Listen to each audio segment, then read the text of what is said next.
मराठा समाजाला आरक्षण मिळावं यासाठी मनोज जरांगे पाटील यांनी सुरू केलेलं उपोषण गुरुवारी त्यांनी मागे घेतलं।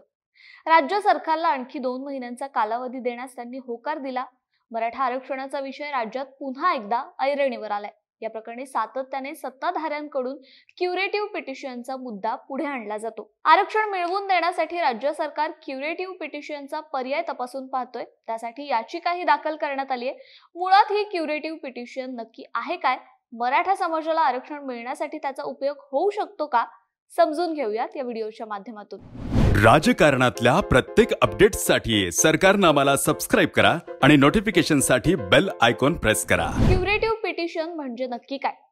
सर्वोच्च न्यायालयाने एखाद्या प्रकरणात निकाल दिल्यानंतर संबंधित पक्षकारांना निकालाविरोधात न्यायालयात रिव्ह्यू पिटिशन आणि क्युरेटिव्ह पिटिशन दाखल करता येते।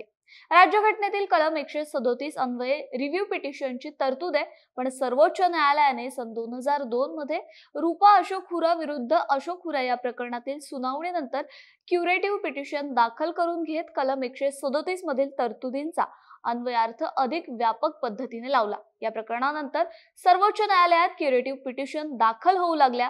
क्युरेटिव्ह पिटिशनच्या माध्यमातून सर्वोच्च न्यायालयात संबंधित पक्षकारांना पुन्हा एकदा जाता येतं आणि याचिकेचा नव्याने विचार करण्याची मागणी करता येते। क्युरेटिव्ह पिटिशन आणि रिव्ह्यू पिटिशन फरक काय? क्युरेटिव्ह पिटिशन संदर्भात राज्यघटनेत थेट तरतूद नाही, पण कलम 137 मधील तरतुदीचा व्यापक पद्धतीने अन्वयार्थ लावताना सर्वोच्च न्यायालयाने क्युरेटिव्ह पिटिशनची सुविधा याचिकाकर्त्यांना उपलब्ध करून दिली। रिव्ह्यू पिटिशन मध्ये खंडपीठातील ज्या न्यायाधीशांनी निकाल दिला त्यांच्या समोर पुन्हा एकदा युक्तिवाद करता येतो आणि ते पुन्हा निकाल देतात।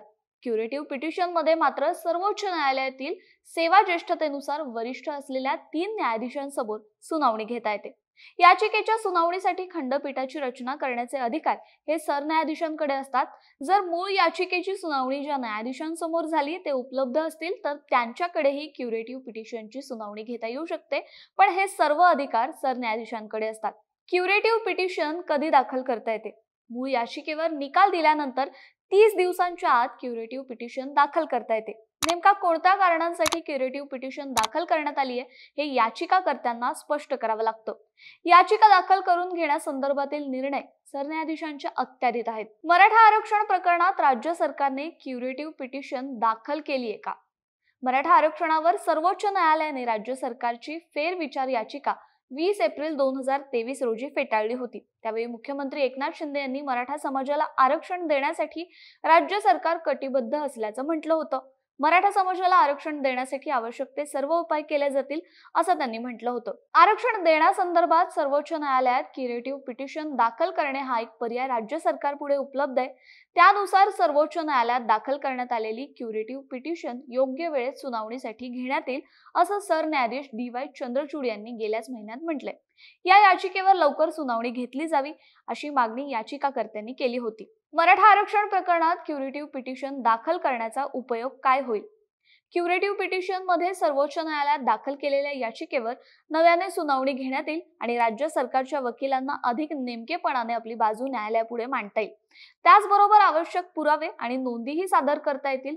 मे 2021 रोजी सर्वोच्च न्यायालयाने मराठा समाजाला दिलेलं आरक्षण घटनाबाह्य ठरवलं होतं। त्याचबरोबर 1992 मधील इंदिरा साहनी प्रकरणातील आरक्षणासाठी घातलेल्या 50% मर्यादेचा फेरविचार करण्यासही नकार दिला होता। क्युरेटिव्ह पिटिशनच्या माध्यमातून राज्य सरकारला आपली बाजू अधिक नेमकेपणाने मांडता येईल। क्युरेटिव्ह पिटिशनचा निकाल किती दिवसात लागू शकतो? क्युरेटिव्ह पिटिशनवर सुनावणी सुरू झाल्यानंतरच त्याचा निकाल किती दिवसात लागेल हे ठरतं। क्युरेटिव्ह पिटिशनवर लवकर सुनावणी घ्यावी अशी मागणी राज्य सरकारने आधीच सर्वोच्च न्यायालयात केली आहे, पण निकाल नेमका कधी लागेल हे तूर्त सांगता येणार नाही। राजकारणातील प्रत्येक अचूक बातमीचे सर्वात आधी अपडेट्स मिळवण्यासाठी सरकारनामाच्या सर्व सोशल मीडिया प्लॅटफॉर्मला लाईक, फॉलो आणि सबस्क्राईब करा। तसंच सर्व नोटिफिकेशनसाठी बेल आयकॉन प्रेस करायला विसरू नका।